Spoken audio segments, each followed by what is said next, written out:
Ball को बंद करना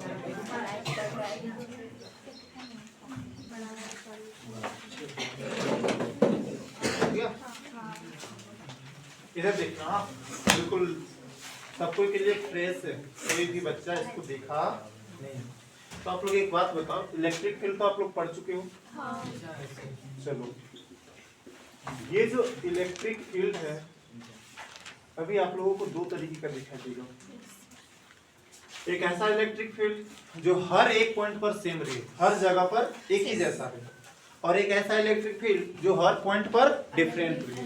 तो अगर यदि देखना है हाँ, अगर इलेक्ट्रिक फील्ड हर एक पॉइंट पर आप लोगों को सेम नजर आता है, ठीक, इलेक्ट्रिक फील्ड इंटेंसिटी का वैल्यू हर एक पॉइंट पर अगर इक्वल रहता है तो हम लोग उसको बोलेंगे uniform electric field. Uniform electric field. दोबारा सुनना है, अगर इलेक्ट्रिक फील्ड का वैल्यू हर जगह पे बराबर मिले, अगर मैं यहाँ पे चेक करूँ, यहाँ पे चेक करूँ, किसी भी पॉइंट पर चेक करता हूँ, हर एक पॉइंट पर इलेक्ट्रिक फील्ड इंटेंसिटी का वैल्यू सेम ही मिलता है, तो उसको हम लोग बोलते हैं यूनिफॉर्म इलेक्ट्रिक फील्ड। और इस यूनिफॉर्म इलेक्ट्रिक फील्ड को ना पैरेलल लाइन से दिखाया जाता है, शोन बाय पैरेलल लाइंस, इस तरीके से। और लाइंस तो पैरेलल रहेगा, साथ ही साथ इक्वल स्पेसिंग रहेगा, दो लाइन के बीच में इक्वल स्पेसिंग। तो ये शो कर रहा है कि भाई इलेक्ट्रिक फील्ड का वैल्यू ना हर एक पॉइंट पर सेम है, चाहे इस पॉइंट पे चेक करो, इस पॉइंट पे चेक करो, कहीं पे भी चेक करो, इलेक्ट्रिक फील्ड इंटेंसिटी का वैल्यू हर पॉइंट पर सेम ही आएगा। तो इसको हम लोग नाम दे देंगे यूनिफॉर्म इलेक्ट्रिक फील्ड। आपको एक और तरीके का, एक और मतलब दूसरे तरीके का इलेक्ट्रिक फील्ड दिखाई देगा जिसको बोलेंगे नॉन यूनिफॉर्म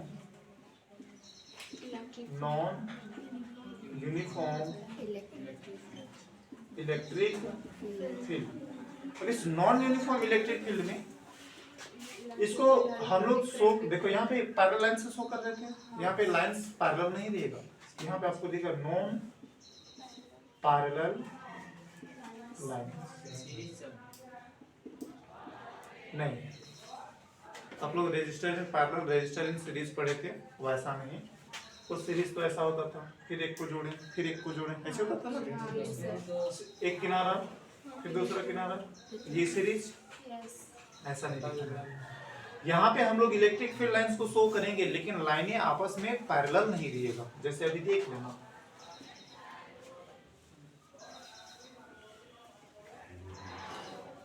दिख रहा है? बताओ ये लाइंस आपस में पैरेलल है क्या? हम लोग पढ़े थे इलेक्ट्रिक फील्ड लाइंस का प्रॉपर्टीज कि जिस जगह पे लाइंस क्लोज रहेगा वहां पे इलेक्ट्रिक फील्ड का वैल्यू ज्यादा, और स्पेसिंग ज्यादा रहा तो इलेक्ट्रिक फील्ड का वैल्यू कम। देख लो इस जगह पे, यहाँ पे लाइनें क्लोज है, लेकिन आप दूर जैसे जैसे जाते हो स्पेसिंग बढ़ते जा रहा है, और अगर स्पेसिंग बढ़ते जा रहा है मतलब यहाँ पे इलेक्ट्रिक फील्ड का वैल्यू चेंज हो रहा है, इस जगह पे ज्यादा है, इधर जाकर के कम। तो इसको हम लोग बोलेंगे नॉन यूनिफॉर्म इलेक्ट्रिक फील्ड। यहाँ पे इसको क्या बोलेंगे? Uniform electric field. हर पॉइंट पर इलेक्ट्रिक फील्ड का वैल्यू सेम, यहाँ पे हर पॉइंट पर इलेक्ट्रिक फील्ड का वैल्यू अलग अलग लिख लेते हैं, E is different। E मतलब electric field intensity is different at every point. इसको हम क्या बोलेंगे? इसको हम बोलेंगे E is same at every point।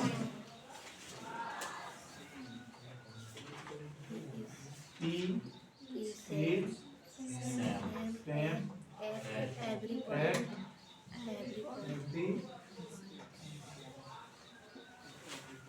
इतना सा आप लोग पहले नोट डाउन करो, उसके बाद हम लोग पढ़ेंगे अगला।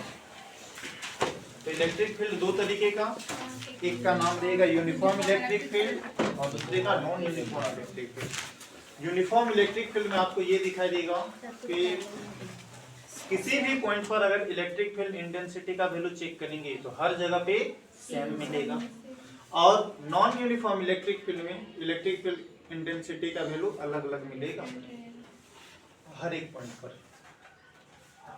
यूनिफॉर्म इलेक्ट्रिक फील्ड को हम लोग पैरेलल लाइन से शो करते हैं और नॉन यूनिफॉर्म को नॉन पैरेलल से। ये नॉन पैरेलल है, एक ये लाइन है ना एक दूसरे को कट कर देगा, बैक आएगा ना पीछे की ओर, एक दूसरे को कट कर देगा।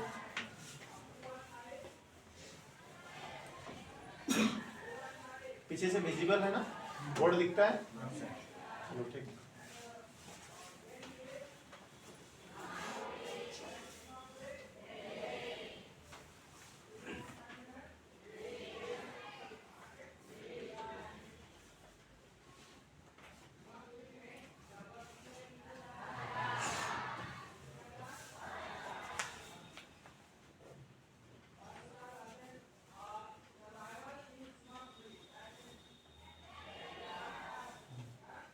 जब भी यूनिफॉर्म का बात करेंगे आपको समझ जाना है कि इलेक्ट्रिक फील्ड का वैल्यू हर एक पॉइंट पर सेम होगा, और जब नॉन यूनिफॉर्म का बात करें तो हर एक पॉइंट पर इलेक्ट्रिक फील्ड का वैल्यू बदल जाएगा। तो यहाँ से फिलहाल तो कोई चांसेस नहीं है आपके एग्जाम में क्वेश्चंस पूछने का, लेकिन ये आपके अंडरस्टैंडिंग के लिए, क्योंकि इसके बाद जो टॉपिक हम लोग पढ़ेंगे उसमें आएगा यूनिफॉर्म इलेक्ट्रिक फील्ड और नॉन यूनिफॉर्म इलेक्ट्रिक फील्ड। अभी आप लोगों का स्कूल का कोई झंझट नहीं है ना, चलो ठीक।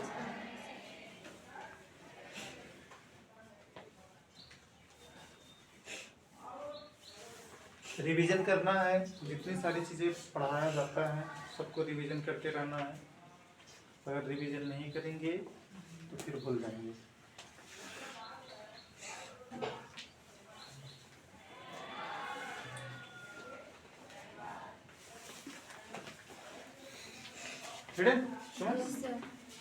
तो आई थिंक इसमें दिक्कत नहीं होना चाहिए। जब यूनिफॉर्म बोलेंगे तो सेम रहेगा इलेक्ट्रिक फील्ड का वैल्यू, और जब नॉन यूनिफॉर्म बोल दे तो इलेक्ट्रिक फील्ड का वैल्यू अलग अलग पॉइंट पर अलग अलग मिल जाएगा। ठीक, प्रॉपर्टीज में हम लोग ऐसा पढ़ें कि जहाँ पे इलेक्ट्रिक फील्ड लाइंस क्लोज होता है वहाँ पे इंटेंसिटी ज्यादा, और जहाँ पे स्पेसिंग ज्यादा हो जाएगा इंटेंसिटी कम। यहाँ पे देखो इक्वल स्पेसिंग दिख रहा है हर जगह पे। आज हम लोग पढ़ेंगे टॉर्क के बारे में। ठीक, एक इलेक्ट्रिक डाइपोल को अगर हम प्लेस्ड कर देते हैं एक यूनिफॉर्म इलेक्ट्रिक फील्ड में तो उसके ऊपर टॉर्क लगेगा। तो एक्चुअली टॉर्क आप लोगों को क्लास 11th में पढ़ना था। देखो टॉर्क होता है टर्निंग इफेक्ट, किसी बॉडी पर फोर्स लगे और फोर्स लगने के बाद अगर वो ऑब्जेक्ट टर्न कर जाए तो उस जगह पे टॉर्क लगता है। दोबारा से, अगर किसी बॉडी में फोर्स लगे और फोर्स लगने के बाद टर्न हो जाए तो हम लोग बोलेंगे वहां पे टॉर्क लग रहा है। अब ऐसा आप लोगों को कहाँ कहाँ पे दिखाई देता है? फोर्स लगने के बाद ऑब्जेक्ट टर्न हो जाए। दरवाजा खोलते हो ना, जब आप लोग दरवाजा खोलते हैं तो पूरा का पूरा दरवाजा इस तरीके से मुड़ जाता है, अपने एक्सिस में ऐसे रोटेट कर जाता है ना, टर्न करेगा तो वहां पे लग रहा है टॉर्क। और आप लोग देखेंगे साइकिल का जो खुलता है ना चक्का, गाड़ी का जो चक्का खुलता है तो आप लोग ऐसे देखते गोल गोल घुमाते हैं, वहां पे भी हम लोग क्या लगाते हैं? टॉर्क लगाते हैं। जब बड़ा गाड़ी का चक्का पंचर हो जाता है बोल्ट में हम लोग फंसाते हैं और उसके बाद फिर उसके ऊपर फोर्स लगाया जाता है, वहां पे भी क्या लगता है? टॉर्क। ठीक, तो हम लोग एक यूनिफॉर्म इलेक्ट्रिक फील्ड लेंगे और उस यूनिफॉर्म इलेक्ट्रिक फील्ड के अंदर इलेक्ट्रिक डाइपोल को रख देंगे। इलेक्ट्रिक डाइपोल सबको पता है ना? नहीं पता है? देखो इलेक्ट्रिक डाइपोल होता है दो इक्वल और अपोजिट चार्जेस, दो इक्वल और opposite charges. separated by a small ये distance. Minus Q Plus Q. और ये दोनों चार्ज ना इक्वल और अपोजिट है। ये दोनों चार्ज स्मॉल डिस्टेंस से रख देना है, दोनों को सेपरेट कर दिया कुछ डिस्टेंस से। Yes, sir. अब देखो ये इसका सेंटर पॉइंट होगा, मान लेते हैं कि सेंटर पॉइंट से इस किनारे का डिस्टेंस होता है L और फिर यहाँ डिस्टेंस हो जाएगा L। Dipole length. तो टोटल कितना लेंथ हो जाएगा 2L. 2L। यहाँ से यहाँ तक का जो टोटल लेंथ रहेगा 2L। तो ये जो 2L आया इसका नाम क्या पड़ जाता है? Dipole length. डाइपोल। Length. ठीक है, तो इलेक्ट्रिक डाइपोल दो इक्वल और अपोजिट चार्जेस से बना हुआ होता है, Small distance. सेपरेटेड होता है स्मॉल डिस्टेंस से, और ये स्मॉल डिस्टेंस को हम लोग डिनोट करते हैं 2L। ठीक है, ये नोटेशन दिया गया है। सेंटर से एक साइड का एक साइड के चार्ज का डिस्टेंस L और दूसरे साइड के चार्ज का भी डिस्टेंस L। तो हम लोग इस इलेक्ट्रिक डाइपोल को ना उठाएंगे और उठा करके एक यूनिफॉर्म इलेक्ट्रिक फील्ड में रख देंगे। अब हम लोग को देखना है कि यहाँ पे हम लोग को क्या इफेक्ट दिखाई पड़ेगा। ठीक, तो हेडिंग बना लें।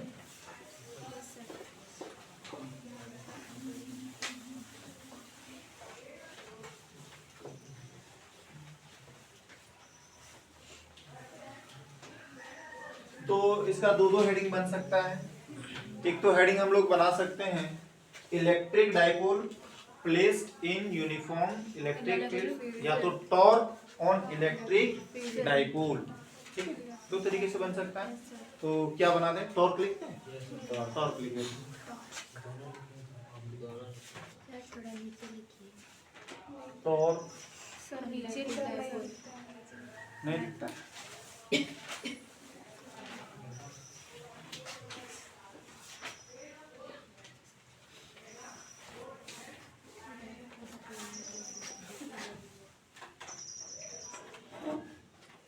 टॉर्क ऑन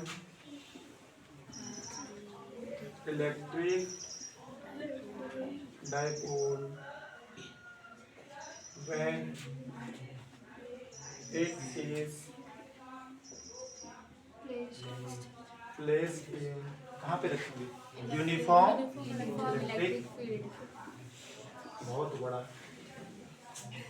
हेडिंग, बहुत बड़ा uniform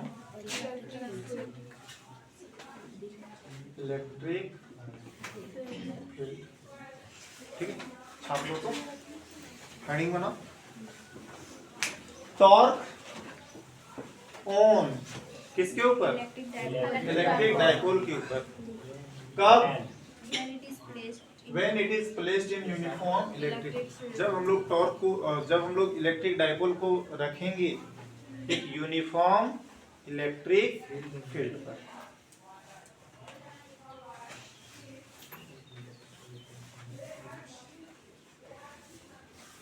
torque on electric dipole when it is placed in uniform electric field।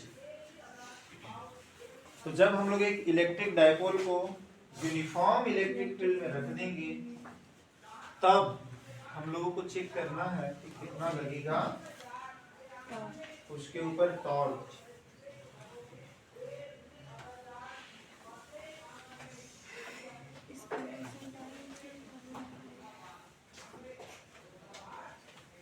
हो गया हेडिंग। अब देखना, हाँ इधर देखो ठीक से, पहले समझ लो टॉर्क क्या होता है। अगर किसी ऑब्जेक्ट के ऊपर फोर्स लगा और फोर्स लगने के कारण ऑब्जेक्ट अगर टर्न कर जाए, मुड़ जाए, तो हम लोग इसको बोल देते हैं कि भाई उस ऑब्जेक्ट के ऊपर टॉर्क लगा। जैसे आप लोग फैन देखते हो, फैन देखते हो ना, फैन एक्चुअली हम लोग बोलते हैं कि चल रहा है, लेकिन फैन चलता नहीं है, अपनी जगह पे घूमता है ना। उसके ब्लेड के ऊपर फोर्स लगता है और फोर्स लगने के कारण एक एक्सिस के अबाउट में वो टर्न कर जाता है। ऐसे एक्सिस है मेन एक्सिस के अबाउट में इस तरीके से टर्न कर गया। तो यहाँ पे भी हम लोग को लगता है टॉर्क। तो अगर ऑब्जेक्ट फोर्स लगा और मुड़ गया तो हम लोग समझ लेंगे पक्का उसके ऊपर लग गया है टॉर्क। ठीक है, तो यहाँ पे देखते हैं कि किस तरीके से फोर्स लगेगा और किस तरीके से यहाँ पे इलेक्ट्रिक डाइपोल के ऊपर टॉर्क आएगा। तो पहले हम लोग को जैसा हेडिंग डिमांड किया है उसके अनुसार से फिगर बना लेते हैं।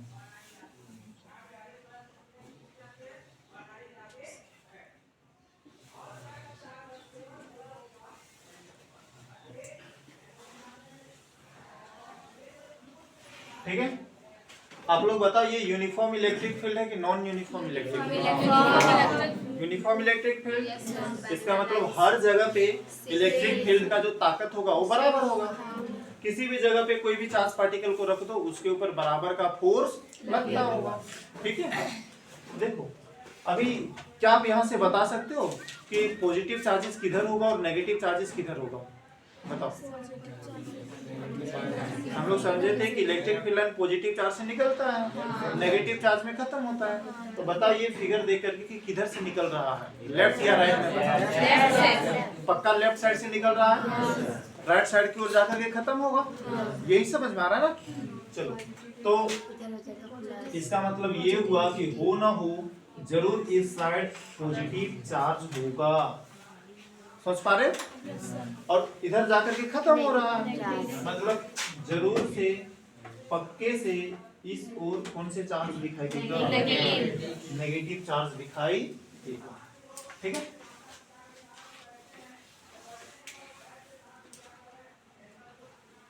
अब हम लोग को एक इलेक्ट्रिक डायपोल लेना है और उस इलेक्ट्रिक डायपोल को यहाँ पे कहीं पे रख देना है। तो लेट से हम लोग इलेक्ट्रिक डायपोल को ले रहे हैं और इसको रख दे रहे हैं।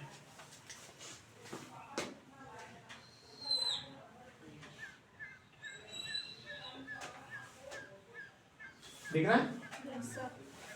अब ये इलेक्ट्रिक डायपोल दो चार्जेस से मिलकर के बनता है, माइनस क्यू चार्ज और प्लस क्यू चार्ज। दिक्कत होगा नहीं? अब देखो, जब भी आप चार्ज पार्टिकल को अगर इलेक्ट्रिक फील्ड के अंदर रखेंगे तो उसके ऊपर फोर्स लगेगी। मैं इधर लिख देता हूं। जब भी आप चार्ज पार्टिकल को इलेक्ट्रिक फील्ड के अंदर प्लेस्ड करेंगे तो उसके ऊपर पक्के से फोर्स लगेगा, और वो फोर्स लगेगा F बराबर Q इंटू E। याद करना, जहां से आप लोग ये इलेक्ट्रिक फील्ड इंटेंसिटी का जो फॉर्मूला आप लिखे थे, अगर आप लोग को याद होगा तो इलेक्ट्रिक फील्ड इंटेंसिटी का फॉर्मूला ये होता है फोर्स पर यूनिट चार्ज। एक कूलम के चार्ज के ऊपर जो फोर्स लगे, ये तो बोलते हैं एक कूलम का चार्ज है, उसके ऊपर जो फोर्स लगा उसी का हम लोग नाम दिए थे इलेक्ट्रिक फील्ड इंटेंसिटी। ये फॉर्मूला पढ़ के आए हो? तो यहाँ से अगर आप F का वैल्यू निकालना चाहते हैं तो F बराबर क्या होता है? Q into E। यानी कि अगर एक यूनिफॉर्म इलेक्ट्रिक फील्ड E है और इस यूनिफॉर्म इलेक्ट्रिक फील्ड पर अगर कोई चार्ज आप Q रख देते हो तो उसके ऊपर फोर्स लगने लगेगा। और कितना फोर्स लगेगा? Q into E। दिक्कत नहीं? यानी कि ये जो आप देख रहे हो ये हम लोगों के पास एक यूनिफॉर्म इलेक्ट्रिक फील्ड है, इसे हम लोग डिनोट कर दे रहे हैं। अब देखना, ये दिख रहा है कौन सा चार्ज है? Negative charge. इस नेगेटिव चार्ज के ऊपर पक्के से फोर्स लगेगा, पक्के से फोर्स लगेगा। और किधर फोर्स लगेगा? अगर आप कॉमन सा सेंस में लगाएंगे ना तो भी समझ सकते हो। देखो ये पॉजिटिव चार्ज है, ये नेगेटिव चार्ज है। ये पॉजिटिव चार्ज इस नेगेटिव चार्ज को क्या कर रहा होगा? अट्रैक्ट कर रहा होगा। तो ये नेगेटिव चार्ज बोलो अगर फ्री टू मूव रहता तो किधर चल पड़ता? पक्के इस पॉजिटिव चार्ज की ओर चल पड़ता। सोच पा रहे हो? इसको सोचने के लिए ज्यादा आपको तकलीफ नहीं होना चाहिए। बस ये पॉजिटिव ये नेगेटिव के साथ इसके ऊपर ना पक्का फोर्स लग रहा होगा इस डायरेक्शन में, इस डायरेक्शन में लेफ्ट साइड। और अगर किसी को दिक्कत है तो बोलो। नहीं, इसको अगर आप दूसरे सेंस में लेते हैं ना, इधर से पकड़ो, ये माइनस चार्ज है, ये माइनस चार्ज इस माइनस चार्ज के ऊपर क्या करेगा? रिपल्सन करता था, यानी धक्का ही मारता ना इस तरीके से, तो इधर से इसको धक्का मार देगा तो भी ये चार्ज किधर जाता? इस पॉजिटिव चार्ज की ओर। तो कहीं ना कहीं इस चार्ज के ऊपर फोर्स लग रहा है। और कितना फोर्स लग रहा है? Q इंटू E के बराबर। लेकिन यहाँ का चार्ज ना माइनस Q है, तो अगर माइनस Q है तो हम यहाँ पे पुट कर देंगे F बराबर माइनस Q E। ठीक है? तो इस जगह पे लिख दो कि भाई इसके ऊपर फोर्स लगा, इस चार्ज के ऊपर फोर्स लगा, और जो फोर्स का वैल्यू है वो है माइनस Q E। कोई दिक्कत नहीं। अब सिमिलरली आप लोग को वही सोचना है कि ये वाली चार्ज ना पॉजिटिव चार्ज है, समझ सकते हो, ये पॉजिटिव चार्ज है, तो ये जो नेगेटिव चार्ज है, ये नेगेटिव चार्ज पक्का इसको अपनी ओर खींचता होगा, इधर ही खींचेगा ना, अलग अलग चार्ज तो अट्रैक्ट कर लेगा। तो ये पॉजिटिव चार्ज ये नेगेटिव चार्ज दोनों के बीच में अट्रैक्शन होगा। अगर ये फ्री टू मूव है तो पक्का किधर मूव कर जाएगा, इस नेगेटिव चार्ज से। अगर आप इधर से नहीं समझ पाते हो तो इधर से समझो, ये पॉजिटिव चार्ज है, ये पॉजिटिव चार्ज बिल्कुल एक दूसरे को पसंद नहीं करेगा, तो ये इसको धक्का मारेगा। अगर धक्का मारा तो इसके ऊपर फोर्स लगेगा, और कौन से दिशा में लगेगा, ये नेगेटिव चार्जेस की ओर लगेगा। यानी पक्के से ये जो डायरेक्शन देख रहे हो, इस डायरेक्शन में इसके ऊपर फोर्स लगेगा, और फोर्स का जो वैल्यू होगा बता पाएंगे, यहाँ पे पॉजिटिव चार्ज है तो F बराबर पॉजिटिव Q। अच्छा, पॉजिटिव चार्ज को दिखाया जाता है कहीं पे, पॉजिटिव चार्ज को दिखाने की कोई जरूरत है क्या, कोई दिखाने की जरूरत नहीं, बाय डिफॉल्ट पॉजिटिव छुपा हुआ है ना। तो ये शो कर रहा है कि इसके ऊपर फोर्स लगा, और लेफ्ट चार्जेस यानी कि राइट साइड जो आपको दिख रहा है नेगेटिव चार्जेस, उस नेगेटिव चार्जेस की ओर फोर्स लग रहा है Q इंटू E। अभी तक कोई दिक्कत? अब सोचो थोड़ा सा, आप लोग बिल्कुल कॉमन सा सेंस लगाना और बताना।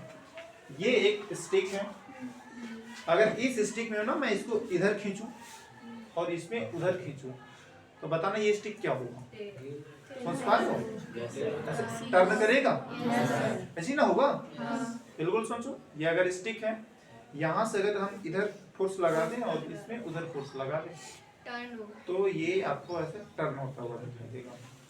तो दो इक्वल और अपोजिट फोर्स लग गया, देखो ये दोनों फोर्स इक्वल है, दोनों का डायरेक्शन भी उल्टा है, तो इक्वल और अपोजिट फोर्स लगता है ना, तो हमेशा ये टर्न कर जाएगा ऑब्जेक्ट। ऐसा आपको बहुत जगह पे दिखाई देता है। एक्चुअली जब इक्वल और अपोजिट फोर्स लगता है ना तो हम लोग कपल भी बोलते हैं, कपल है ना, इक्वल और अपोजिट फोर्स, और उसके कारण ऑब्जेक्ट टर्न कर जाएगा। आप लोग साइकिल चलाते हो ना, तो साइकिल का स्टीयरिंग याद रखना, आप लोग हैंडल ऐसे पकड़ते हो ना, बाईं हाथ से अगर आगे की ओर धक्का मारते हो तो एट द सेम टाइम दाहिने हाथ से आप पीछे की ओर खींचते हो, इसका उल्टा है ना। अगर दाहिने हाथ से आप आगे की ओर धकेलते हो तो बाईं हाथ से पीछे की ओर। क्या आप ऐसा करते हो कि हैंडल पकड़ करके दोनों ओर से धकेलते हो, इधर से बाईं साइड से भी और दाहिने साइड से? ऐसा नहीं होगा, ऐसा पॉसिबल ही नहीं, लगेगा ही नहीं ऐसा फोर्स, है ना। तो अब इस फोर्स के कारण इसके ऊपर ना एक टर्निंग इफेक्ट आ जाएगा। अब इसके कारण ये इसको अपने आप टर्न करना पड़ेगा। सिर्फ हम इसको रख दिए थे इलेक्ट्रिक डाइपोल को, यहाँ पे फोर्स लगने लगा और इस फोर्स के कारण अब ये टर्न करेगा, मुड़ेगा, ठीक है। अच्छा एक बात बताओ, यहाँ से लेके यहाँ तक का तो डिस्टेंस पता है, लिख सकते हो? तो मैं यहाँ पे लिख देता हूँ 2L, ज्यादा लाइन खींचता नहीं हूँ, ठीक है। अब एक बात बताओ, अगर कोई आपसे पूछता है कि जब एक इलेक्ट्रिक डाइपोल को यूनिफॉर्म इलेक्ट्रिक फील्ड में रख देंगे तो इसके ऊपर टोटल फोर्स कितना लगेगा, चेक कर ले। तो नेट फोर्स, तो नेट फोर्स अगर बात करते हैं तो ये है प्लस QE और ये है माइनस QE, कितना हो जाता है? तो एक इलेक्ट्रिक डाइपोल को जब आप यूनिफॉर्म इलेक्ट्रिक फील्ड में रख देंगे तो उसके ऊपर नेट फोर्स कितना लगता है? नेट फोर्स 0 लगता है। लेकिन ये दोनों फोर्सेस इक्वल और अपोजिट है, और इसके कारण ना इसमें एक टर्निंग इफेक्ट आ जाता है। अब ये मुड़ जाएगा, ये मुड़ जाना है, किधरों ना किधरों मुड़ेगा। इसी तरीके से हम लोग को दिख रहा है मार्कर ऐसे इस तरीके से टर्न करेगा, ऐसे होगा ना, अभी ऐसे दिख रहा है, धीरे धीरे धीरे धीरे इस तरीके से टर्न करेगा। दिक्कत हुआ है समझने में? अब ये जो क्वेश्चन हम आपको बताएं ये आपका ऑब्जेक्टिव के लिए, ये ऑब्जेक्टिव के लिए बोलेगा कि भाई बताओ अगर एक इलेक्ट्रिक डाइपोल को हम रख दे रहे हैं यूनिफॉर्म इलेक्ट्रिक फील्ड में तो टोटल फोर्स कितना लगेगा? टोटल फोर्स लगेगा 0। ठीक, अब हम लोग थोड़ा सा चेक करते हैं। देखो टॉर्क हम लोग निकाल रहे हैं, और टॉर्क का जो सिंबल होता है वो होता है टाउ। इस सिंबल को हम लोग बोलते हैं टाउ। सी जैसा दिख रहा है, दोबारा से लिख लेता हूँ, ये सिंपल है ना। अगर दिक्कत हो रहा होगा तो ऐसे सी लिख लेना और सी लिख करके ऐसे कर लेना, ठीक है। टाउ। अब ये टॉर्क का जो वैल्यू होता है वो बोलता है कि भाई फोर्स ले लो और फोर्स गुना जिस जगह से बेंड करेगा मुड़ेगा, या तो ये जो दो फोर्सेस देख रहे हो, ये दो फोर्सेस के बीच का परपेंडिकुलर डिस्टेंस कितना है, दो फोर्सेस के बीच का परपेंडिकुलर डिस्टेंस। तो ये दो फोर्स में से दोनों का मैग्नीट्यूड तो सेम ही है, खाली एक नेगेटिव तो एक पॉजिटिव, डायरेक्शन अलग अलग है। ये दोनों फोर्स में से किसी एक फोर्स का मैग्नीट्यूड ले लो, गुना कर दो, ये दोनों फोर्सेस के बीच में परपेंडिकुलर डिस्टेंस कितना है। परपेंडिकुलर डिस्टेंस मतलब 90 डिग्री में डिस्टेंस। आपको सीधे यहां से यहां नहीं खींचना है, तो परपेंडिकुलर खींचेंगे ना तो आपके पास दो चॉइसेस रहेगा, या तो आप इसको ऐसे खींच दो, ठीक है, इसको ऐसे ऊपर खींच दो और इसको ऐसे आगे बढ़ा दो, या तो आपके पास चॉइसेस है इसको ऐसे कर दो।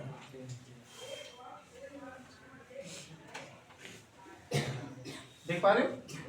अगर मैं इसको इस तरीके से पीछे बढ़ा देता हूं, देख रहे हैं?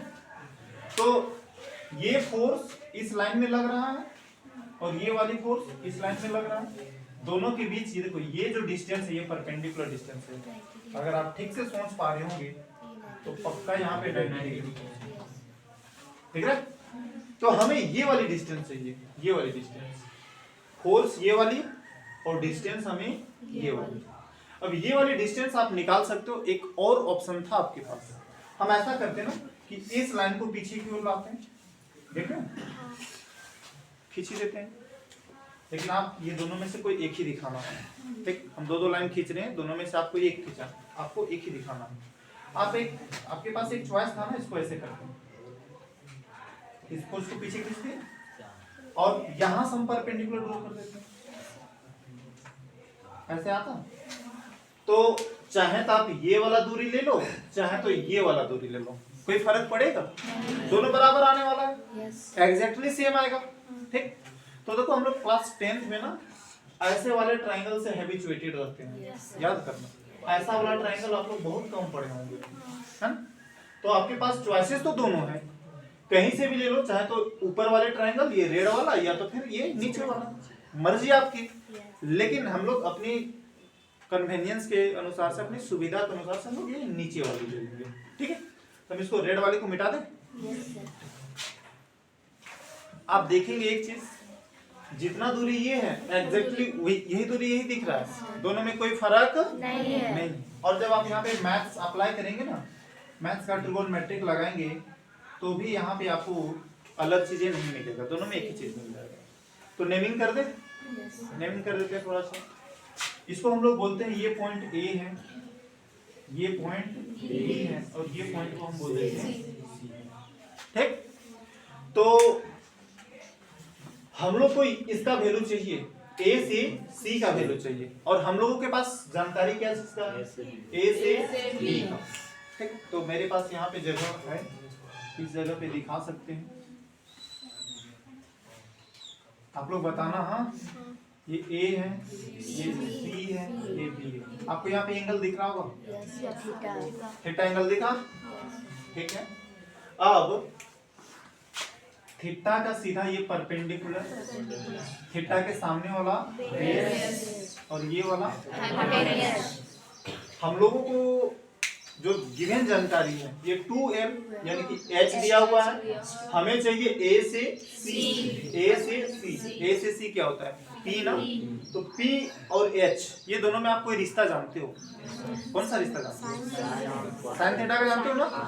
तो साइन थीटा बराबर, बोल ना, साइन थीटा बराबर p बाई h होता है, पक्का ना। चलो, तो अगर ये साइन थीटा इस p का वैल्यू a से c, h का वैल्यू बोलो 2l, तो हम इंटरेस्टेड हैं a से c का वैल्यू निकालने में। तो a से c का वैल्यू क्या हो जाएगा, a से c का वैल्यू 2l, इसके साथ आके गुना हो जाएगा, तो आप लोगों को मिल जाएगा यहाँ पे 2l इंटू साइन थीटा। दिक्कत हुआ? तो अब ना मैं इस जगह पे इसके जगह पे वैल्यू पुट कर देता हूँ ए से सी का। अगेन ये क्लास 10th की चीजें हैं, आप क्लास 10th में ऐसा करते थे, है ना। तो आपको दिखाना नहीं है वैल्यू कि इतना इतना आया, मतलब आपको ये कैलकुलेशन करके नहीं दिखाना है, आप बस कॉमन सेंस से भाई ये 2l है तो इसमें आ जाएगा 2l sin थीटा, लिख दे। तो इसमें आ जाएगा, ऐसे लिख देता हूँ 2l sin, दिक्कत 2l sin थीटा, a से c तक का वैल्यू। ठीक, देखो हम लोग क्या बोले थे कि टॉर्क के लिए हमें फोर्स चाहिए और परपेंडिकुलर डिस्टेंस, फोर्स के बीच का परपेंडिकुलर डिस्टेंस। तो अब हमें फोर्स भी पता है, फोर्स भी पता है, और अब हमें दो ये फोर्स के बीच का परपेंडिकुलर डिस्टेंस भी पता है। दोनों को गुना कर देंगे, जो आएगा वो आ जाएगा हम लोगों का आंसर। ठीक, तो इसका कोई जरूरत नहीं है, कैसे ये आया 2l sin थीटा वो हम आपको दिखा दिए। आप लोग को एग्जाम में इसका वैल्यू डायरेक्ट लिखना रहेगा। ठीक, चलो तो हम मिटा दें इसको, इसको मिटा देते हैं। तब तक यहाँ पे अगर जितना जगह है मेरे पास हम कोशिश करते हैं यूज करने का। ठीक, तो हम लोग चेक करेंगे टॉर्क। टॉर्क किसके ऊपर? AB के ऊपर। चलो तो टॉर्क ऑन इलेक्ट्रिक डायपोल ना, torque on electric dipole is, तो टॉर्क का सिंबल तो ये होता है टाउ। फोर्स चाहिए, फोर्स चाहिए, और साथ ही साथ आपको चाहिए परपेंडिकुलर डिस्टेंस। और ये परपेंडिकुलर डिस्टेंस किसके बीच होना चाहिए? फोर्सेस के बीच में। एक फोर्स इधर था, एक फोर्स इधर था, दोनों के बीच का जो परपेंडिकुलर डिस्टेंस वो चाहिए। तो परपेंडिकुलर डिस्टेंस बिटवीन फोर्सेस, दिक्कत हुआ? चलो तो ये टॉर्क बराबर ये फोर्स, तो एक लाइन हमको यहाँ पे लिखना चाहिए था। ऐसे आइए आपको तो दिखा चुके हैं कि चार्ज के ऊपर फोर्स कितना लग रहा है, देखो यहाँ पे दिखा है Q इंटू E, यहाँ पे भी फोर्स दिखा है माइनस Q इंटू E। तो इसको हम मिटा दे रहे हैं, और यहाँ पे जो मेरा जगह बचेगा यहाँ पे हम लिख लेंगे फोर्स के बारे में। ठीक है, यहाँ पे हम लिख लेते हैं फोर्स के बारे में इस चार्ज के ऊपर। किस चार्ज के ऊपर ना, चलो force on charge Q is. ठीक है, तो ये चार्ज, ये जो चार्ज आपको Q दिख रहा है, इस Q चार्ज के ऊपर फोर्स कितना लगेगा? तो आ जाएगा F बराबर Q इंटू E। अगर वेक्टर में दिखाना चाहते हैं तो इस F के ऊपर वेक्टर लगता और इस E के ऊपर वेक्टर लगता। फिर एक लाइन आप नीचे लिख सकते थे, force on charge minus Q is, फिर F बराबर माइनस Q इंटू E। एक ही बात हो जाएगा। ठीक है, तो खाली एक में दिखा देना, बाकी दूसरे में दिखाने की जरूरत नहीं है। अब देखो यहाँ पे तो टॉर्क के लिए सिंबल हम लोग टाउ ले लिए। फोर्स, फोर्स कितना आया?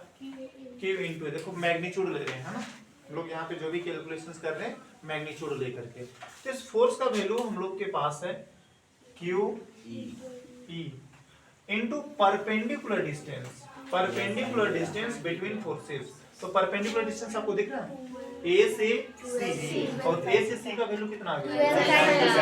2l sin theta. देखा? चलो इसको ना थोड़ा सा हम सजा करके लिखते हैं, ठीक से लिखते हैं। हाँ, तो ये आ जाएगा टॉर्क बराबर Q into 2l into E sin। ठीक है, अब इधर थोड़ा चेक करना, हम देखो इस सब का हम लोग को जरूरत नहीं है, मिटाएं इसको। चलो देखो आप लोग को पढ़ाए थे इलेक्ट्रिक डाइपोल मोमेंट, थोड़ा याद करो। इलेक्ट्रिक डाइपोल मोमेंट क्या बोलता था? क्या बोलता था इलेक्ट्रिक डाइपोल मोमेंट?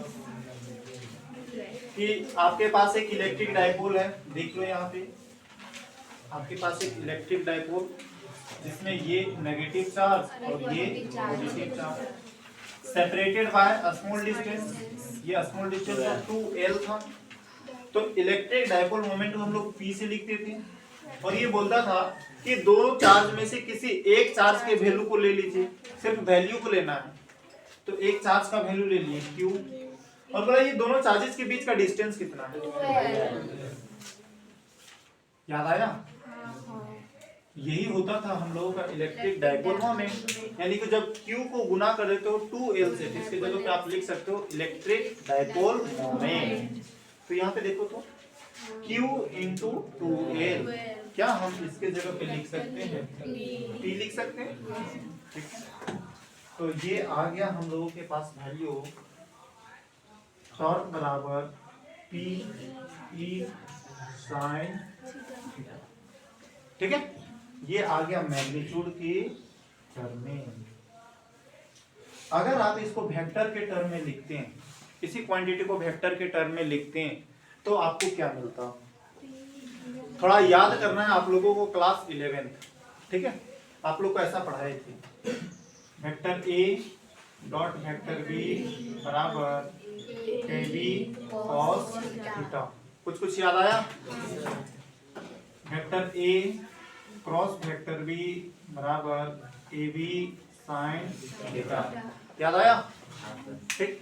अगर sin थीटा के टर्म में रहे तो आप इसको लिख सकते हो vector A cross vector B। अगर cos थीटा के टर्म में रहता तो इसको हम लिखते vector A dot vector B।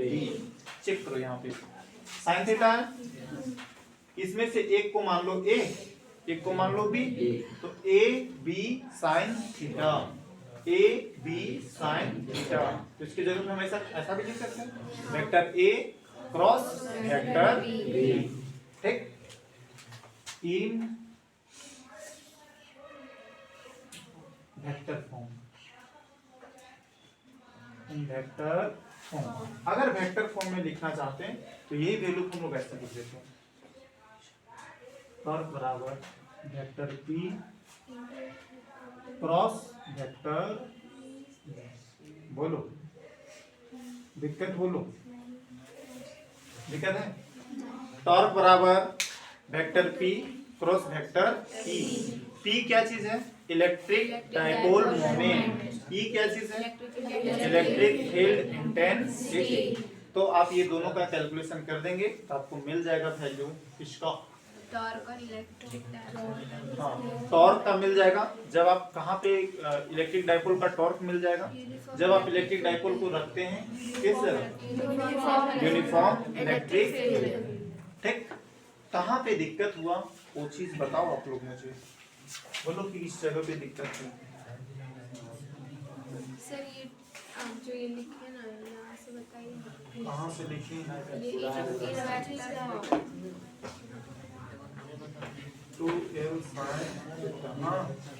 वसूली कर रहा है ना, कितना देर से क्या कर रहे हैं? बोलो कहाँ पे? इन वेक्टर फॉर्म। देखो इसका सकल सूरत देखना, ये क्या बोलता है? A क्रॉस B बराबर होता है A B sin theta.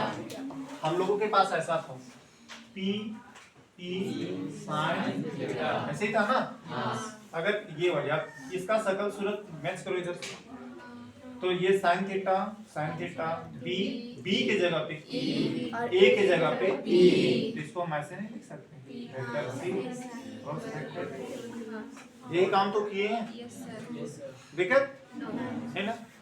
Electric dipole को यहाँ पे रख दिए, इसके ऊपर फोर्स लगने लगा पॉजिटिव चार्ज के ऊपर इस डायरेक्शन में, नेगेटिव चार्ज में इस डायरेक्शन में। फोर्स का वैल्यू कितना आएगा? Force on charge Q is Q into E, ठीक है। फोर्स लगने लगा। ये जो इलेक्ट्रिक डाइपोल है ये हम लोगों का कितना एंगल में है? थीटा एंगल में। किसके साथ? देखो इलेक्ट्रिक फील्ड ऐसे है, दिख रहा? तो ये एंगल आपको जो दिख रहा होगा थीटा दिख रहा है, और ये जो आप देख रहे हो ये है हम लोग का इलेक्ट्रिक डाइपोल मोमेंट। चेक करो इलेक्ट्रिक डाइपोल मोमेंट का डायरेक्शन आप लोग को बताए थे। इलेक्ट्रिक फील्ड का जिधर डायरेक्शन होता है उसके उल्टा होता है इलेक्ट्रिक डाइपोल मोमेंट का। तो देखो यहाँ पे इलेक्ट्रिक फील्ड का डायरेक्शन यहाँ पे बताना, पॉजिटिव चार्ज से निकलता है नेगेटिव में खत्म हो जाता है। क्या ये वाला डायरेक्शन इलेक्ट्रिक फील्ड का है? तो इलेक्ट्रिक डाइपोल मोमेंट का डायरेक्शन कैसा होगा? इसका उल्टा।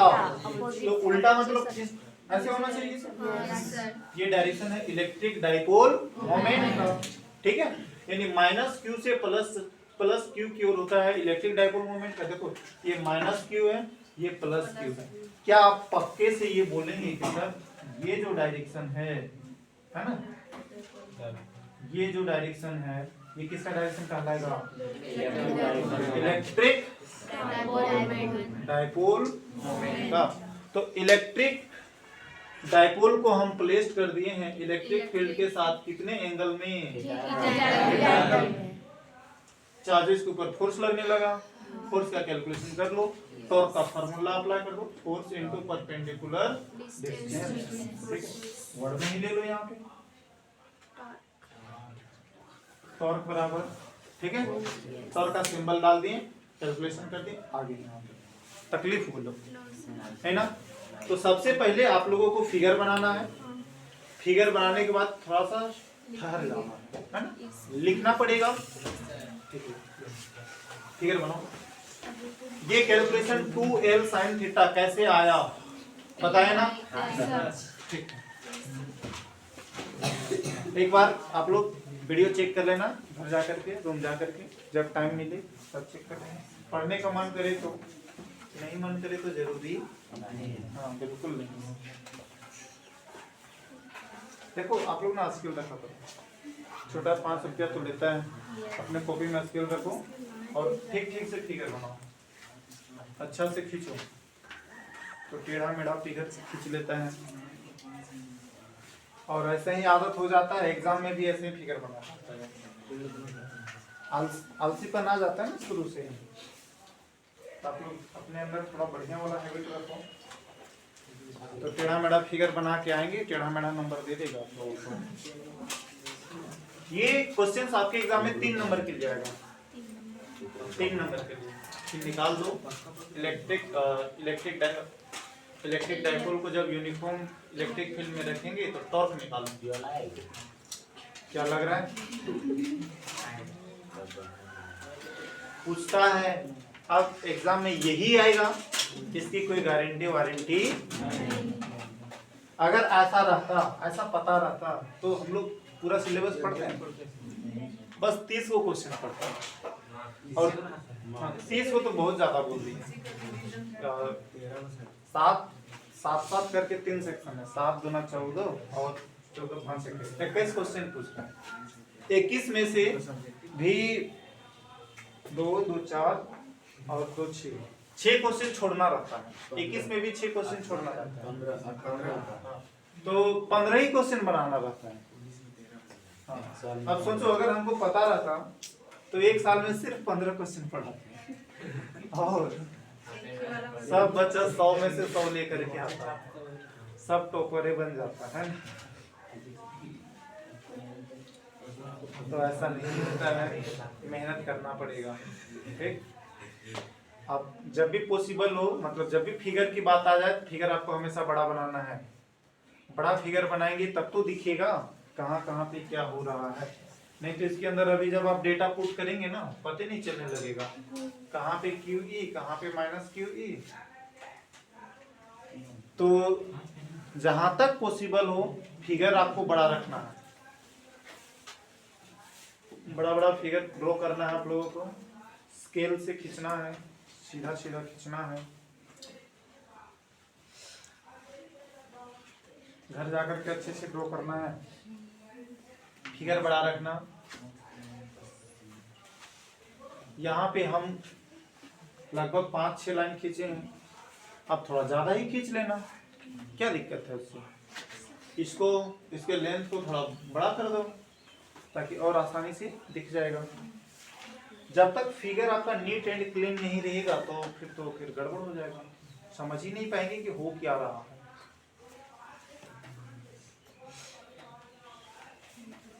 हो गया?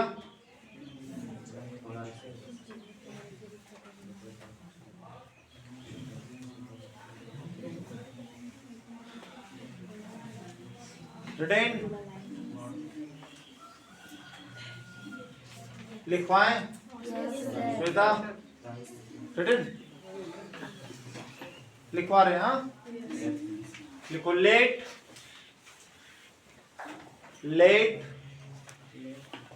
an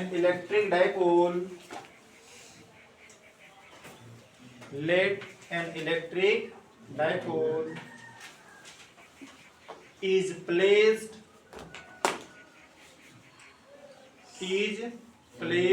in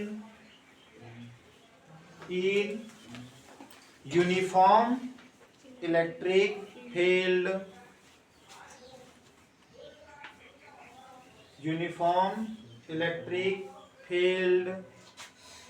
ये अब लिखना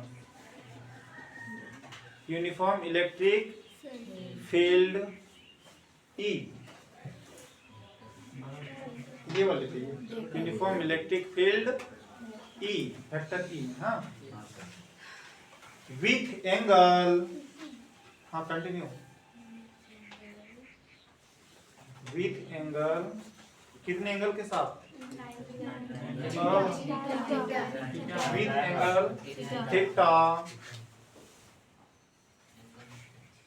विथ एंगल थीटा एक बार थोड़ा सा फिर से पढ़ लो तो let an electric dipole is placed in uniform electric field E with angle theta. ठीक है कितने एंगल के साथ हम लोग रख दिए हैं थीटा एंगल के साथ रख दिए हैं। ठीक है अब इसके बाद हम लोग को लिखना है कि ये चार्ज के ऊपर कितना फोर्स लग रहा है, यानी ये वाली कहानी हम लोग को लिखना है। लिखो कंटिन्यू लिखना force continue force on charge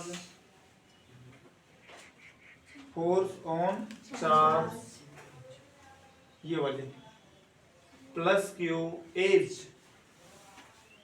उसके बाद नीचे जैसा हम लिखते हैं कितना फोर्स लगा F बराबर Q इंटू नीचे सिमिलरली लिख लें सिमिलरली इसके ऊपर कितना फोर्स लगेगा माइनस क्यू इंटू नीचे लिखो similarly force on charge minus q as नीचे लिख लो F बराबर माइनस क्यू देखा तुम।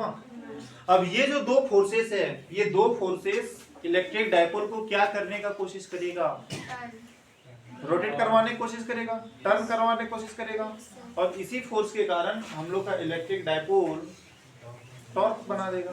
नीचे लिखो these two forces these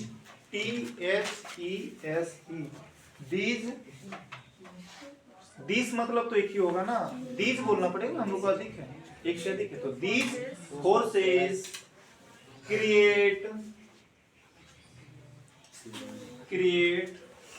torque TORQUE torque on किसके ऊपर on electric dipole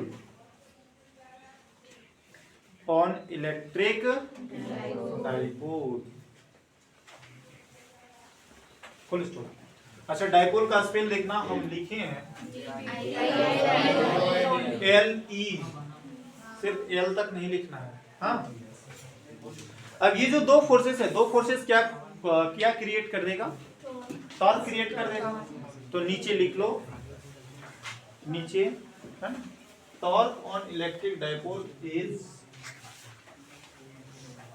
torque on electric dipole is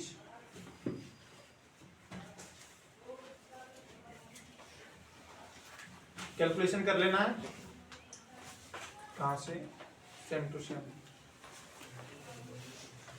इसके बाद देखो लिखें टॉर्क बराबर फोर्स इनटू परपेंडिकुलर डिस्टेंस ये पूरा है परपेंडिकुलर डिस्टेंस बिटवीन फोर्सेस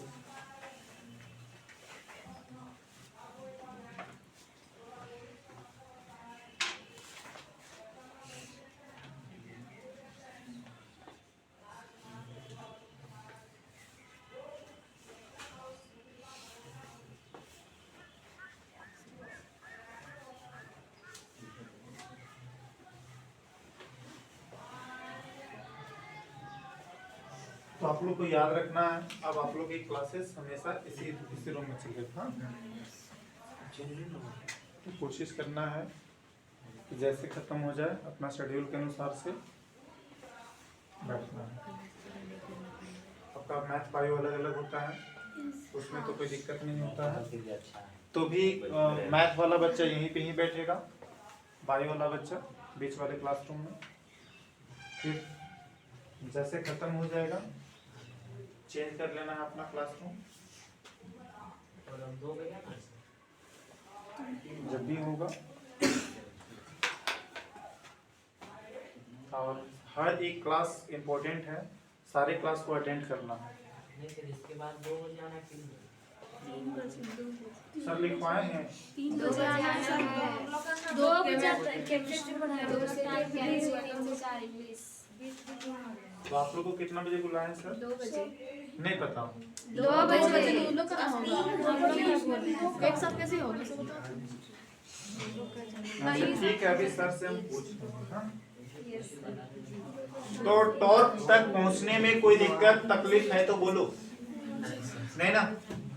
अब हम लोग स्पेशल कंडीशंस लगाते हैं इस टॉर्क में ना, स्पेशल कंडीशंस देखना। हाँ, डिफरेंट कंडीशन लगाएंगे और कंडीशन से देखने की कोशिश करते हैं कि टॉर्क का वैल्यू कब मैक्सिमम हो सकता है, कब मिनिमम हो सकता है। ठीक, और 2 और टर्म समझ लो, अस्टेबल इक्विलिब्रियम और अनअस्टेबल इक्विलिब्रियम। देखो इक्विलिब्रियम 2 तरीके का रहेगा, एक अस्टेबल और एक अनअस्टेबल। ठीक, इसको हम मिटाएं, फिगर को मिटा रहे हैं। हाँ, तो पहले 2 चीज सीख लेना है। देखो ये इलेक्ट्रिक डाइपोल है, इलेक्ट्रिक डाइपोल को ना उसको अपने पोजीशन से थोड़ा सा डिस्टर्ब कर देना है। ठीक, डिस्टर्ब कर देना है।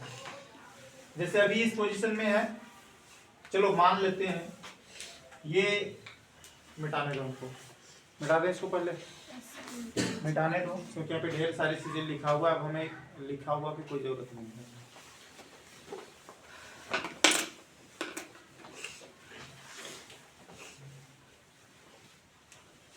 इधर चेक करना। हाँ, अगर मान लो आप लोग को ये तो याद था, इधर पॉजिटिव चार्ज था, इधर नेगेटिव चार्ज ऑलरेडी है सर।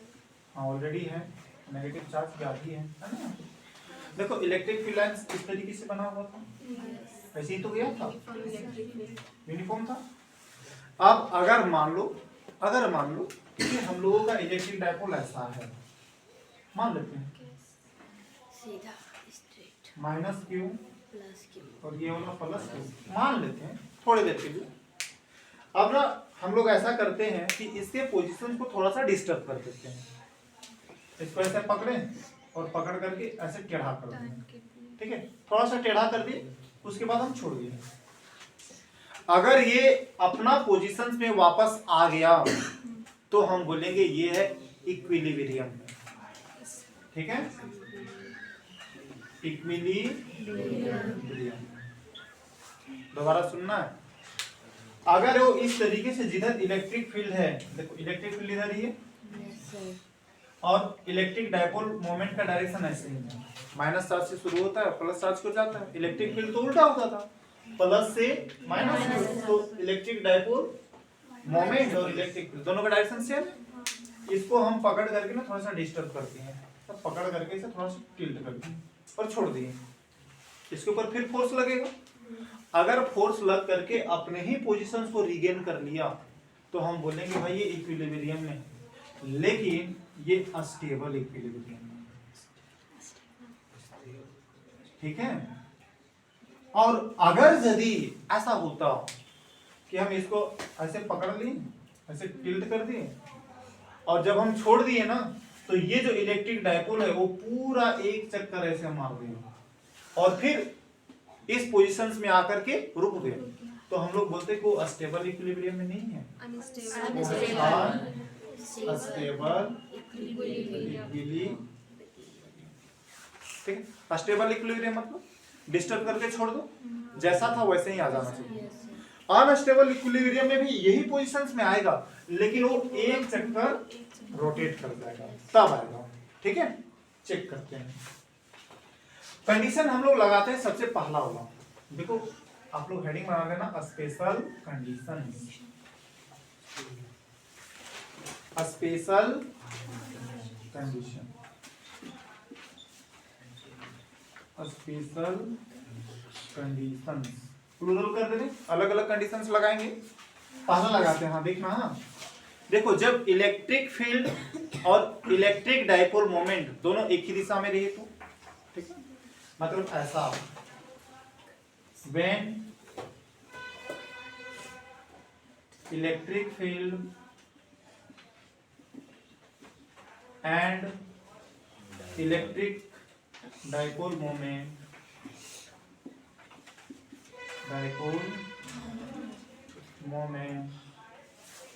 ये दोनों को हम लोग कर देते हैं सेम डायरेक्शन में, है ना।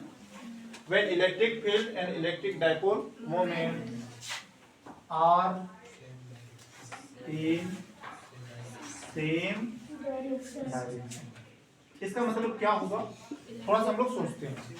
इसका मतलब ऐसा बोल रहा है कि ये जो डायरेक्शन है ये मान लो इलेक्ट्रिक डाइपोल मोमेंट का है, और यही डायरेक्शंस में हम लोगों का इलेक्ट्रिक फील्ड, देख रहे हैं, एक ही डायरेक्शन में हो गया। तो इसका मतलब क्या समझ पा रहे हो, क्या इसका मतलब आप ये समझ पा रहे हो पक्के से, दैट मीन्स थीटा बराबर 0 डिग्री। समझो तो दोनों के बीच का एंगल कितना है, 0 डिग्री। अब थोड़ा सा हम लोग फिगर के ऊपर आते हैं और समझने की कोशिश करते हैं। हम लोग इस फार्मूला को यूज करेंगे, पी ई साइन थीटा, तो इसको याद रखना। इधर देखो, टॉर्क बराबर पी ई साइन थीटा हो जाता है, टॉर्क बराबर पी ई साइन थीटा। तो अच्छा, इससे इसका थोड़ा सा फिगर आपको चेक करवाना था ना।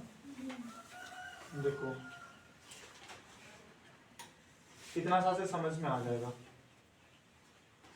इधर पक्का नेगेटिव चार्ज, इधर पॉजिटिव चार्ज।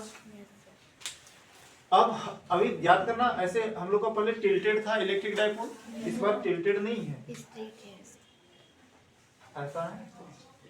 इसमें से ये माइनस क्यू चार्ज, ये plus Q charge. Electric field का डायरेक्शन दिख रहा है, इलेक्ट्रिक डाइपोल मोमेंट का डायरेक्शन भी दिख रहा है, माइनस से प्लस क्यू, ये वाली डायरेक्शन है। हाँ देखो, इसके ऊपर फोर्स लगेगा, इसके ऊपर भी फोर्स लगेगा, ठीक है, दोनों के ऊपर फोर्स लगेगा। देखेंगे कितना वैल्यू आएगा, ठीक। तो अभी हम लोग चेक कर लेते हैं। तो टॉर्क बराबर पी ई साइन थीटा, तो जब अगर आप वैल्यू पुट करते हैं तो ये आ जाता है P E sine theta. Sine theta मतलब थीटा कितना डिग्री है, 0 डिग्री, यानी साइन 0, और साइन 0 का वैल्यू कितना जानते हो, 0, ठीक है। तो पी ई इंटू 0,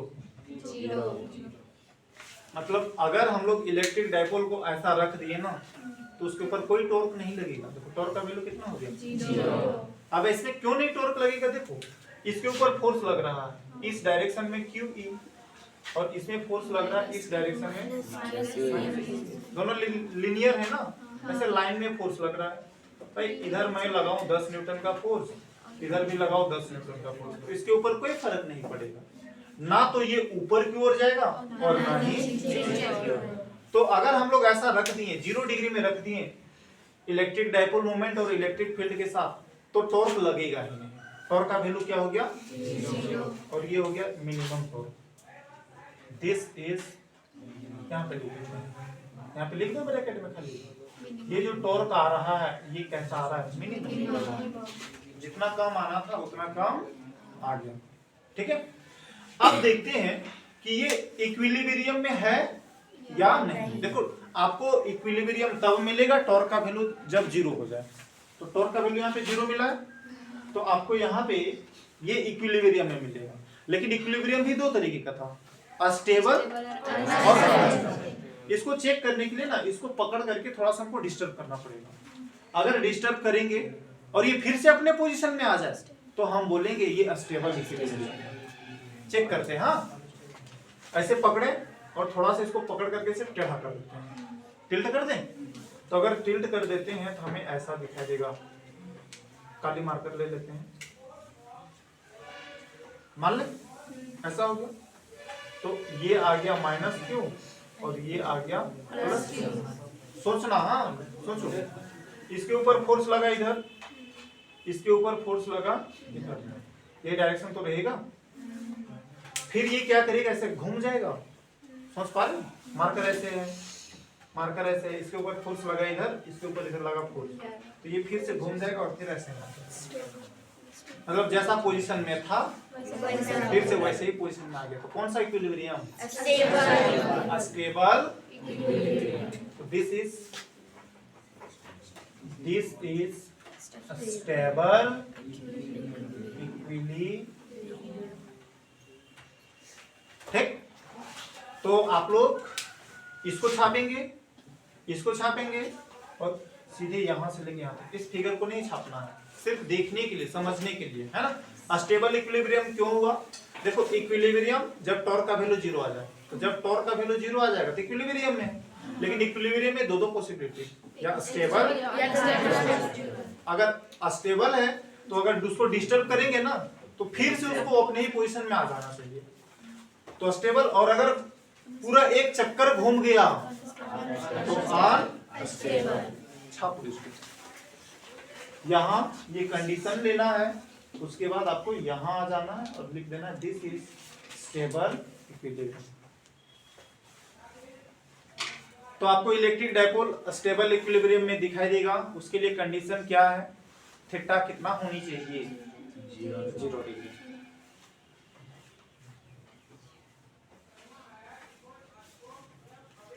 फिगर का आप जरूरत नहीं है, फिगर आपको बनाना नहीं है, खाली कंडीशंस लिखते चलना है। हाँ, हम इस फिगर को मिटा रहे हैं ताकि फिर अब हम लोग दूसरा कंडीशन डालेंगे।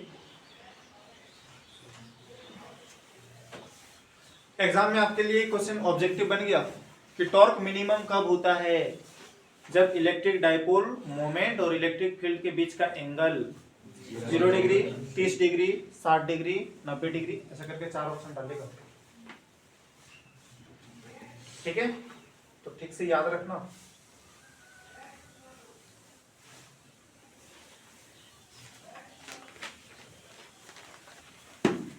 तो जब दोनों का एंगल सेम रहे भाई, पक्के से कोई टॉर्क नहीं लगेगा, टॉर्क का वैल्यू 0।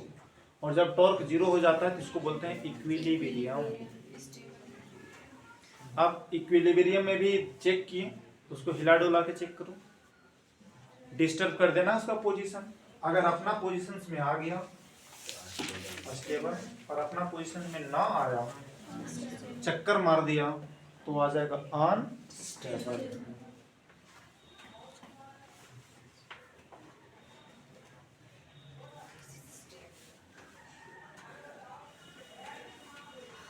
तो जब जब आप लोगों को लगे कि भाई ऊपर ऊपर उड़ रहा है, तब तक सो के वीडियो देख लेना आराम से। कम्बल उम्बल में ढक लेना है चुपके चुपके। आपका जो पड़ोसी है उन लोग सोचेगा बढ़िया है, नहीं पढ़ रही है ना, गुमनाम कर देंगे और चुपके से आप लोग पढ़ लेंगे। हो गया? मिटा दें?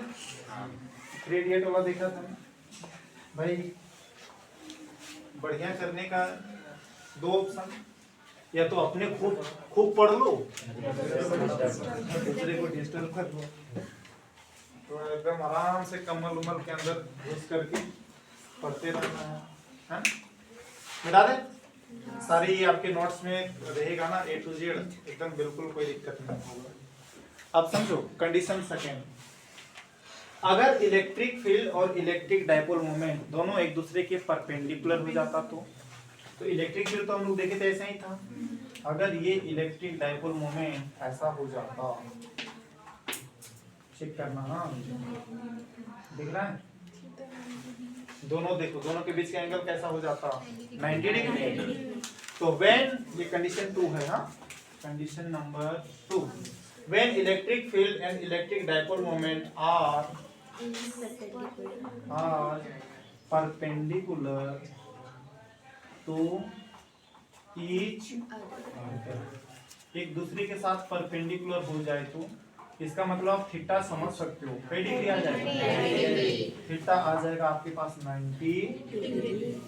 ठीक है, तो अगर 90 डिग्री आया तो वैल्यू पुट कर दो, पी ई साइन थीटा, यहाँ पे आ जाता साइन 90, साइन 90 का वैल्यू जानते हो 1। ठीक, तो ये आपको टोटल वैल्यू आ जाता पी। और ये मैक्सिमम होता है, साइन का मिनिमम वैल्यू 0 डिग्री में और मैक्सिमम वैल्यू 1 डिग्री में। तो ये मैक्सिमम टॉर्क आ गया। ये कौन सा टॉर्क है? ठीक, मैक्सिमम टॉर्क। तो जब टॉर्क का वैल्यू 0 आएगा तब इक्विलिब्रियम। तो क्या ये इक्विलिब्रियम में है? नहीं, ये इक्विलिब्रियम में नहीं। तो अब आपके लिए दूसरा क्वेश्चन बन के तैयार हो गया कि बताओ टॉर्क का वैल्यू मैक्सिमम कब होता है?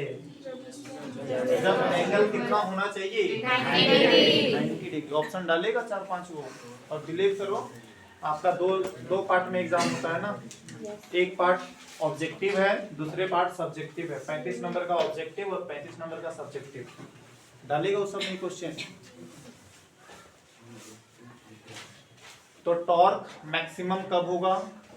जब इलेक्ट्रिक फील्ड और इलेक्ट्रिक डाइपोल मोमेंट दोनों के बीच का डायरेक्शन परपेंडिकुलर हो जाए। ये परपेंडिकुलर डायरेक्शन लिखें, परपेंडिकुलर लिखें। तो थोड़ा ध्यान देना है, हाँ ठीक से गड़बड़ नहीं कर लेना आप लोग।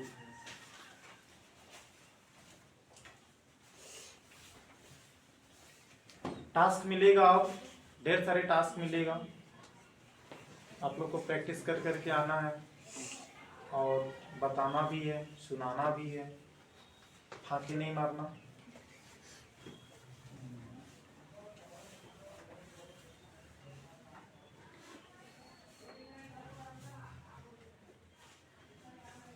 रिटेन ना? चलो एक और कंडीशन डालें।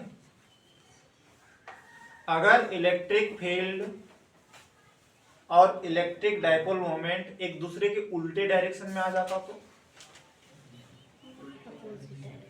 चेक करें, चेक कर लेते हैं। कंडीशन नंबर 3, तीसरा कंडीशन देखो, पता चला ऊपर में क्यों स्पेशल कंडीशन लिखे थे? कंडीशंस कर दिए थे, अलग अलग कंडीशंस देखना है। अगर यदि इलेक्ट्रिक डाइपोल मोमेंट और इलेक्ट्रिक फील्ड ये दोनों एक दूसरे का अपोजिट हो जाए तो when electric field and electric dipole moment are opposite to each other, opposite कर देते हैं, अपोजिट टू ईच अदर। अच्छा, अपोजिट करने का मतलब आप थीटा समझ पाते हो? बोलो तो कितना होगा?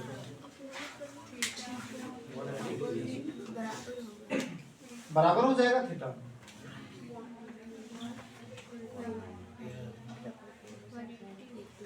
देखो डायरेक्शन देख रहे हो? ये रहा इलेक्ट्रिक डाइपोल, ठीक, ये इलेक्ट्रिक फील्ड, दोनों के बीच का एंगल बताओ। 0 डिग्री ना?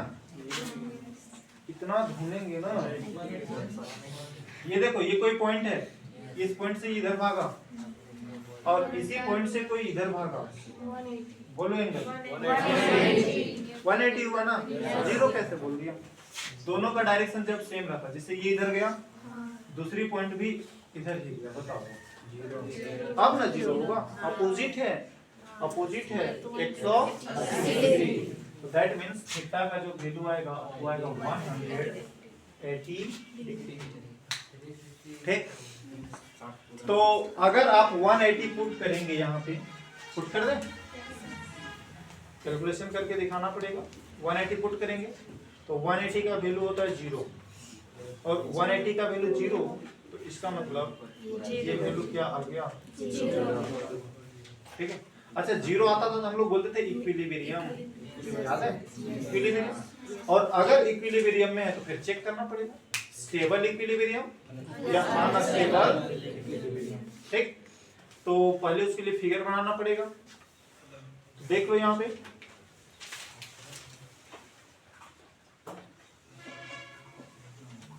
तो इलेक्ट्रिक फील्ड आपको दोबारा से मतलब टॉर्क का वैल्यू आपको दोबारा से जीरो मिलता है कितने डिग्री पर? 180 डिग्री पर। तो ये भी है मिनिमम टॉर्क, याद रखना है। तो मिनिमम टॉर्क का दो कंडीशन आ गया, 0 डिग्री पर भी 180 पर भी। तो चेक करना ये अभी हम लोग दोनों एक दूसरे का उल्टा रखे हैं। तो इलेक्ट्रिक डायपोल मोमेंट देखो इधर से इधर दिख रहा है ना, मतलब ऐसा होगा, सोचना ये प्लस चार्ज ये माइनस चार्ज, ठीक है। अब इधर तो हम लोग का प्लस चार्जेज है और इधर जो है माइनस चार्ज।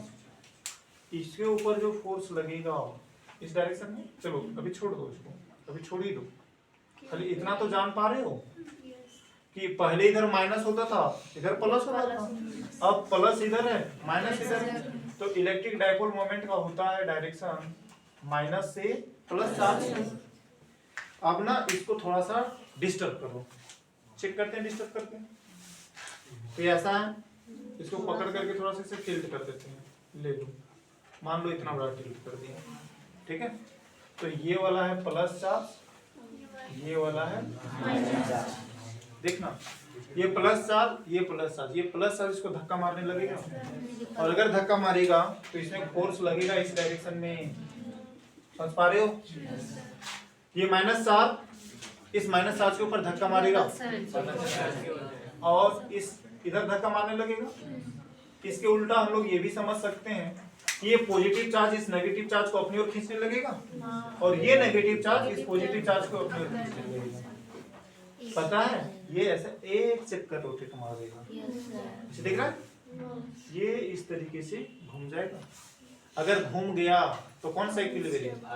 अनस्टेबल। लेकिन ये तो टॉर्क तो जीरो है नो डाउट, लेकिन कौन सा इक्विलिब्रियम आ गया? दिस इज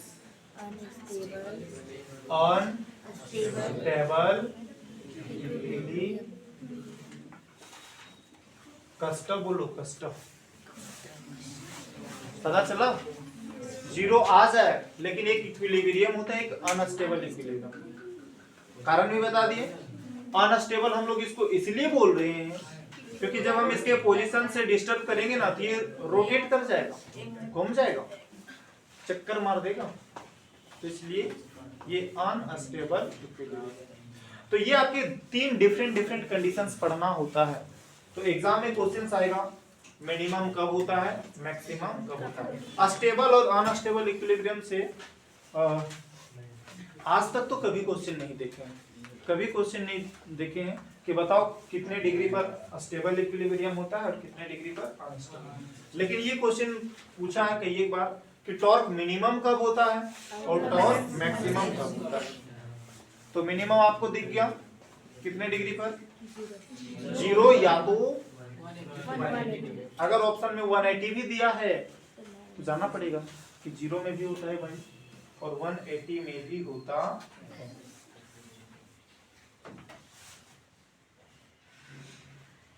अच्छा किसी को दिक्कत है सम साइन 180 का वैल्यू 0 कैसे हो गया? अगर दिक्कत होगा तो थोड़ा सा देख ही लो। क्या साइन 180 का आप ऐसे लिख सकते हो, साइन 90 प्लस 90, पक्का ना? अच्छा 10वां क्लास में जरूर ऐसा पढ़ा होगा, वहां पे 90 माइनस थीटा पढ़ा था, 90 माइनस थीटा।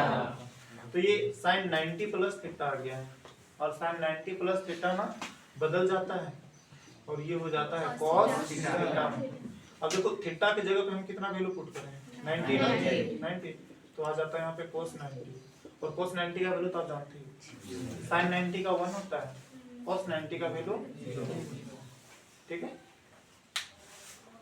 तो इस तरीके से इसका वैल्यू 0 मिल जाता है। तो आज का क्लास ओवर हो गया, कोई दिक्कत? एग्जाम में 3 नंबर के लिए ऑब्जेक्टिव पूछा तो नहीं पता किससे पूछ देगा।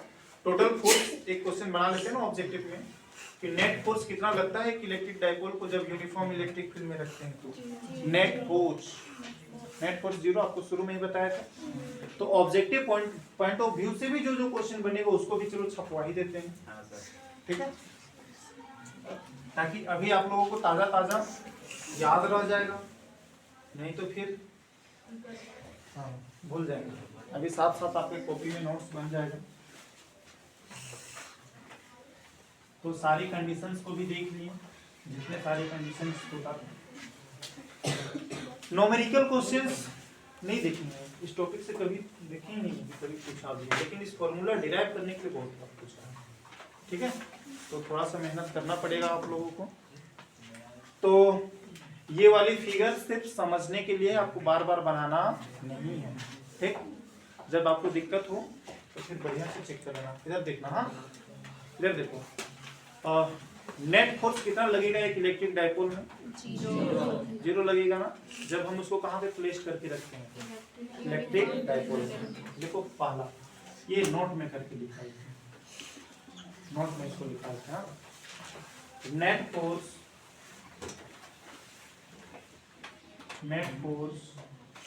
ऑन इलेक्ट्रिक डाइपोल is 0, लेकिन कब? कंडीशन था इसको जब आप कहाँ पे रखेंगे? when it is placed in uniform electric field।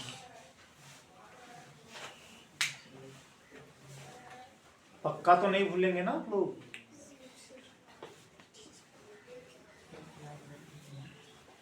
चलो तो अब चलते हैं हम लोग इस टॉपिक का ऑब्जेक्टिव में। हाँ, ऑब्जेक्टिव क्वेश्चंस।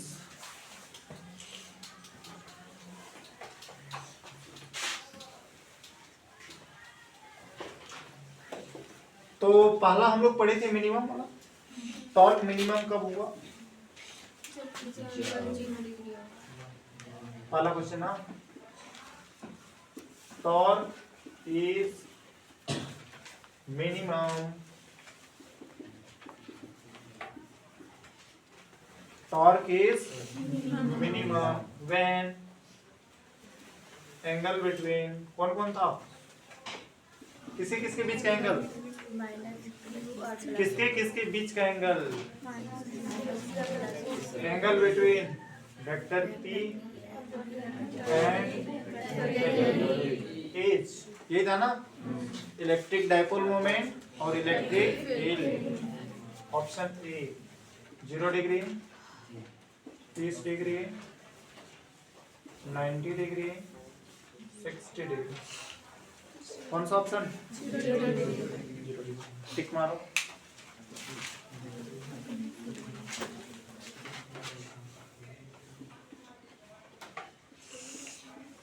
टॉर्क इज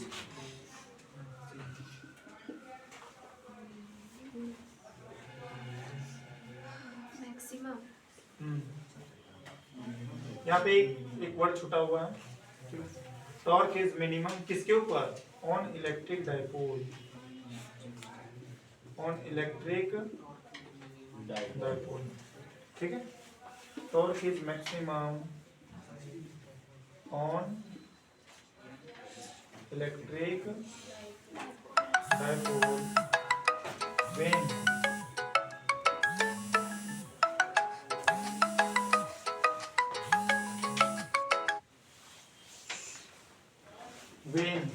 बताना, हाँ, when angle between vector P and vector P is, ठीक है। सारे ऑप्शन यही ले लेना, ऊपर वाले में ऑप्शन ले लो। 0 डिग्री, 30 डिग्री, 90 डिग्री और 60 डिग्री।